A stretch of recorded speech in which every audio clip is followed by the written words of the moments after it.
Nakabanata. Alam mo, nakaka-excite dito sa laban na to ay hawak ni Super Marco itong Moskov na to na minsan na naging icon no, para sa kanya at marami na rin siyang ipinanalo gamit yan. And ito rin yung pinang-clutch nila sa series nila kahapon. In fact, kapag tinignan mo yung lineup ng Team Falcons, tama si Wolpe. Pang Game 7 kasi best pickan na yung nilabas dito ng Team Falcons. Oo, ito rin yung talagang kapag sabihin natin hindi pala rin, at least no regrets na talaga. Oo. Dahil ito yung mga heroes na talaga nagbigay pangalan sa mga manlalaro dito for Team Falcons. And hindi lamang yun, functional din siya para sa larong ito dahil kaya nilang manalo against the composition of Team Liquid Philippines dito. Pero Go! that is a very crucial steal coming in from Sanford. Oh, mid. Wait lang magkakaroon ng salpukan na gamit yung Revitalize. Umatras muna si Daddy JP, ang daya daw kasi nababalik yung buhay! Pero ngayon ay hindi na mababalik yung buhay. Si Haji ngayon ang kanila pinuntahan!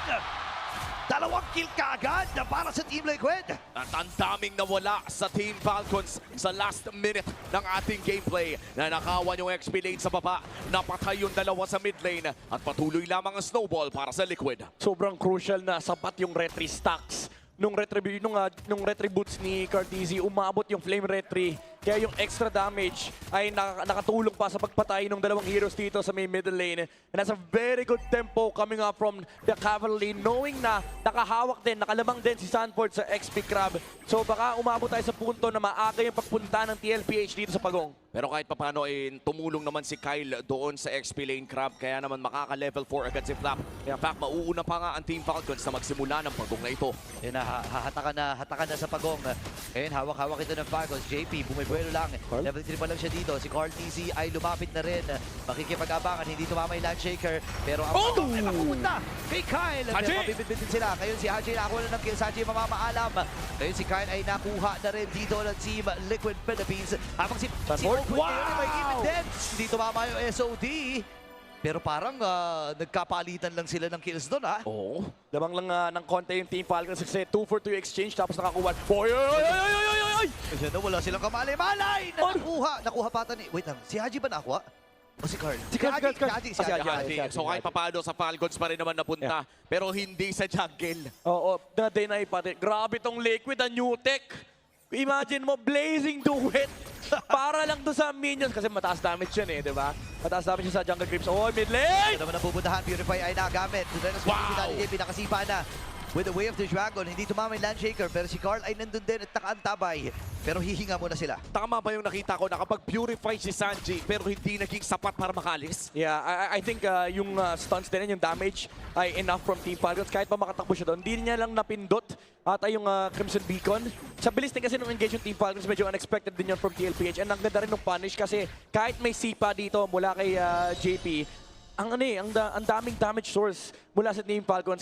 Again, itong laban na to, mid-prio ang pinaglalabanan nitong dalawang teams. Kung sino yung may control ng dalawang bush sa mid is gonna be able to dictate the tempo of the game. And to think no, nabigyan ng Team Liquid Philippines ang Falcons ng napakaaga sa larong ito pero nakabawi pa rin ang Falcons. Now, evening out this game, 4 minutes in, pwede natin ma-expect sa susunod na Pagong, which is the second turtle of the game, ay makakalamang ba ang Team Falcons dito o power spike na ba ang TL? I'd say medyo lamang pa rin yung Team Falcons kasi yung amount ng utility nila. And again, may bypass from the Lapu with the glorious pathway of Ogwen. Kumbaga, amplified lang yung jumps mula rin sa Team Falcons. And for TLPH, very isolated pa yung kanilang targeting. Oh, Teddy! Okay, Teddy, na blazing duet din. Nabait lamang ito si Kyle. Kalahati ang kanyang HP. Pagkakataon ng Team Liquid Philippines, hawakan na itong Pagong. Sanford and Carl ang naroon. Pero masyado nang malayo ang mga miyembro ng Team Falcons. Pero dito na dalawang kinulong si Team Liquid. Favor manipulation na nagamit. Si JP ay nakaabante. Habang si Owen lalabag yung glorious pathway. JP ngayon ay atras. Crimson Beacon as well from Sanji. Pero nakuha na ng libre ng Team Liquid ng Pagong. Mukhang ang trade na ginawa ng Falcons doon ay plato na lamang sa taas. Looking at what happened, sino nga ba ang nakalamang sa trade na yun? I'd say parehas lamang. Kasi for TLPH, nakukuha nila yung tempo, nakuha nila yung Pagong. Napapahirapan ng konti si Dede pero at least nakakapag-farm si Carl TZ. But I think the idea for Falcons is just play for late game. Ito yung macro aspect ng laro nila na hindi mo madedenay. Pagdating sa late game, problema tong SOD na to. Problema yung split capacity ng Team Falcons. So ang ginagawa nila is nag-go all in. They're putting everything in one basket. It's a Moscow game para sa Team Falcons. And it's also a Flying Clouds game para sa Team Liquid Philippines. Isa sa mga mapa na undefeated ang Team Liquid. Saktong-sakto pa na match point sila. This could be history as well for Team Falcons kung Oo. sakaling ma-extend nila ang serye. Unang talo din ng Liquid sa loob ng mapang ito. 17-0 yan yung Team Liquid dyan sa Flying Clouds.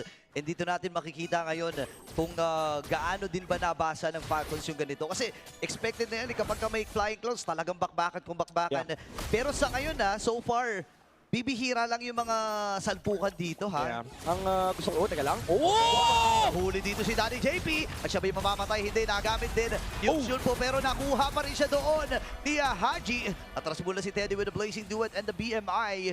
Kakaligtas naman yung gold later dito from Team Liquid. Kamuntikan pa nga si Carly, nadaganam pa ni Kyle at nabigyan ng real world manipulation. Nakatakas lamang with a space escape still. 2-0-1 sa loob ng larong ito pero mukhang makakatore na ang Team Falcons doon sa may bandang itaas. Nariyan si Haji para magbigay ng proteksyon. At ay, grabe ka naman doon, Super Marco. Super instinct!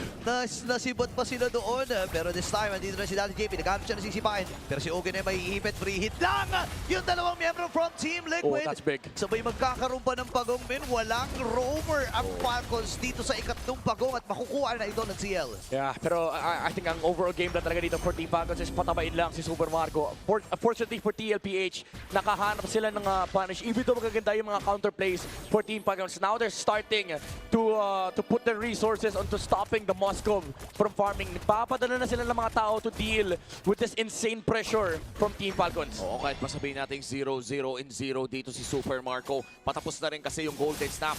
Kung susubukan nila dito si Flap pero hindi itutuloy, makakadepensa ang Team Falcons dito. At makakapag-split pressure na naman si Super Steady, Marco doon sa taas pero may Ay! naman si Teddy sa taas. Grabe. Alam mo, minamatch lang ng TLPH yung tempo na sinusubukan gawin ng Team Falcons. Kasi for the last few fights, nagiging awkward yung laban for TLPH kasi may high-lows. Kumbaga may naglalakad na sibat, naglalakad na reset button yung Team Falcons. Kapag nag-engage si JP, meron kang Glorious Pathway, meron kang matutusok, makakancel yung sipa ni JP, tapos may counter-engage ka pa ng RWM. So ang ginagawa ng TLPH ngayon, basically, hino-hold lang nila yung pressure na nanggagaling for Team Falcons kasi nasa side din naman nila yung scaling with the Claude.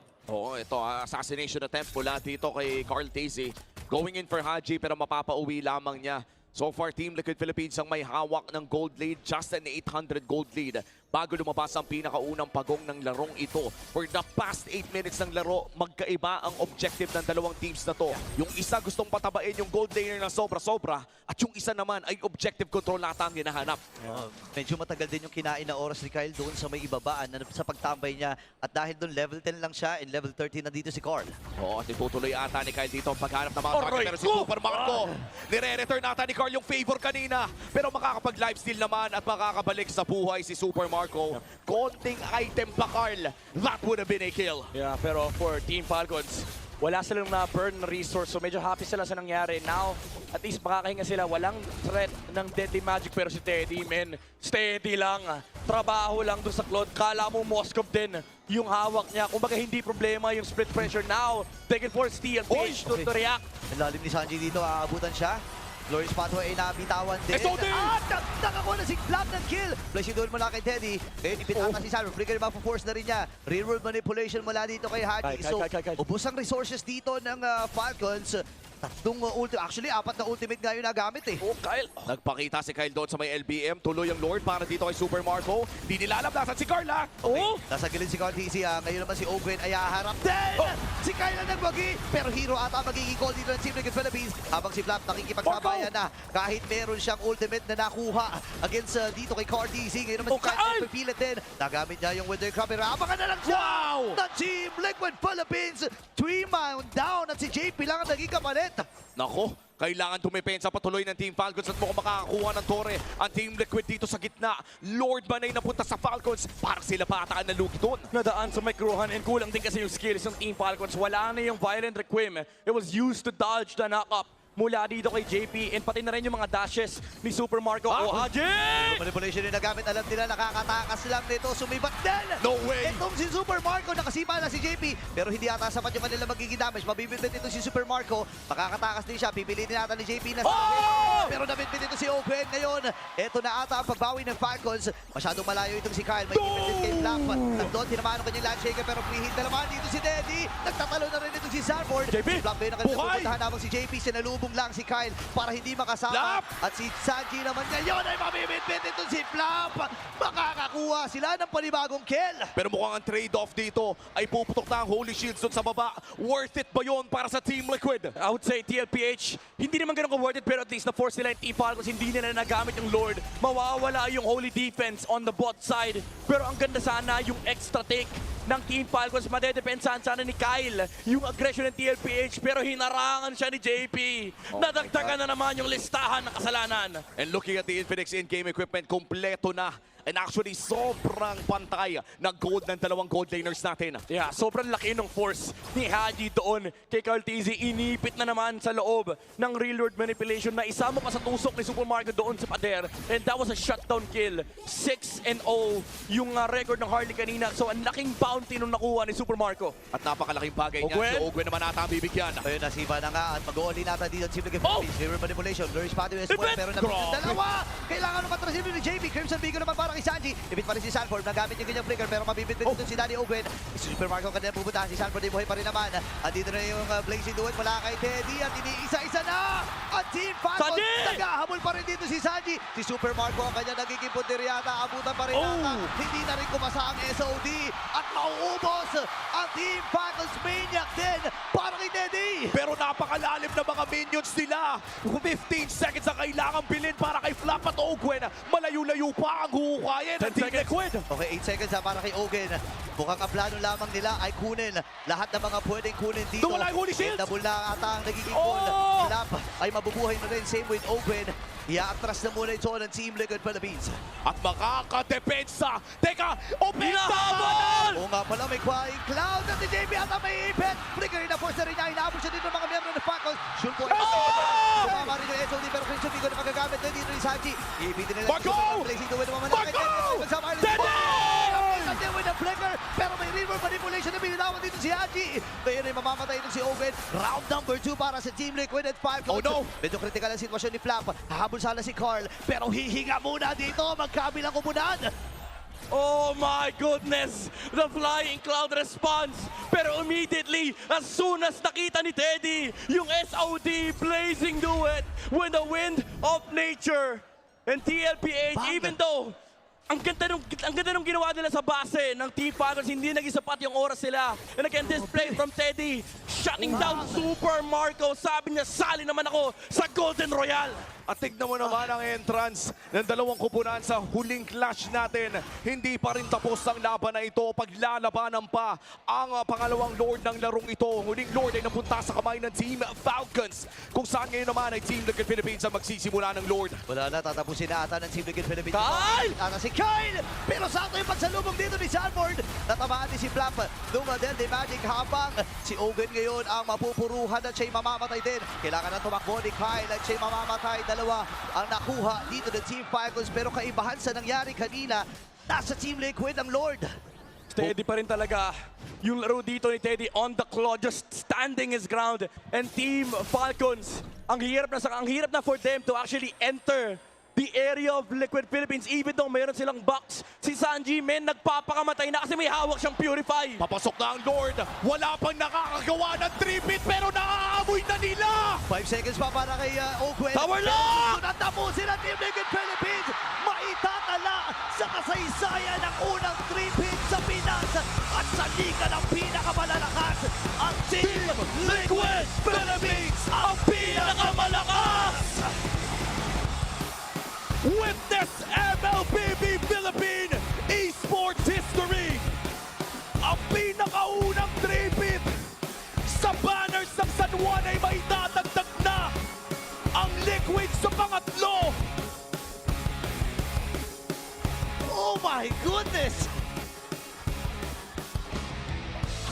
History for MLBB is written by by greatness. It's written by Team Liquid Philippines. It is written by the GOAT, Carl TZ.